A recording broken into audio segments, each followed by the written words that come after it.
Duke Energy representatives were called before the General Assembly's Environmental Review Commission. They had to explain how coal ash leaked from a holding pond into the Dan River on February 2nd. Duke Energy says it accepts full responsibility for the accident. Because of this break in a pipe, last week we formed a new team that will conduct a review of all ash handling and storage facilities across our entire generation fleet, not just in the Carolinas. Simply put, we're taking another look at those plans. State water quality officials confirmed the coal ash spill occurred and says Duke Energy followed all state laws in notifying environmental agencies and the general public of the contamination. Both Duke and Diener issued separate press releases that afternoon, the afternoon of Monday, February 3rd, probably within a couple hours of each other, letting the public know what happened. And by that evening, we had began collecting water quality samples so we could determine the extent of the damage to the environment. The spill happened when a decades-old corrugated metal stormwater pipe broke. That pipe was located directly beneath the coal ash pond bed. Most of the sediment remained at the pond site, but tons of it washed into the Dan River as the water leaked out. Water quality regulators say Duke Energy has plugged the pipe using nearly 30 feet of concrete. So basically that establishes 27-foot plug in the pipe that George talked about, which permanently sealed the pipe. And of course, they're going to fill the remaining length of that pipe with the grout and concrete mixture.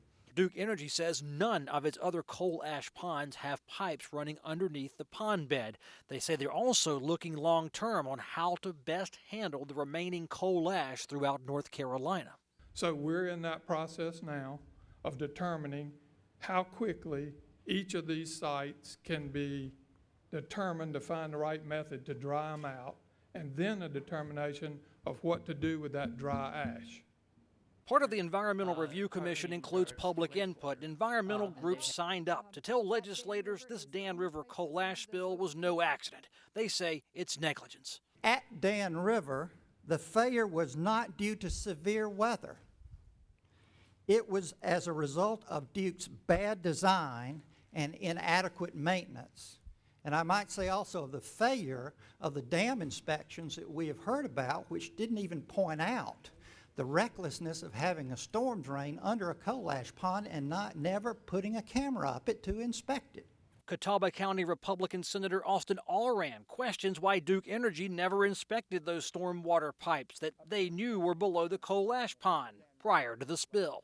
And the reason it broke, of course, is because it was corrugated, and the corrugated pipes break all the time. They break all of the state of North Carolina. They break everywhere. It's not a question of are they going to break, it's just a question of when. There are no financial estimates for costs to restoring the Dan River to a pre-spill status, but state officials say drinking water supplies were safely protected, especially near Danville, Virginia. But the state will be looking long-term at remediation and doing water quality testing. Duke Energy says it's not worried about costs yet, as it focuses on addressing the environmental damage and cleaning it up. I'm sorry this incident occurred. We are accountable for what happened.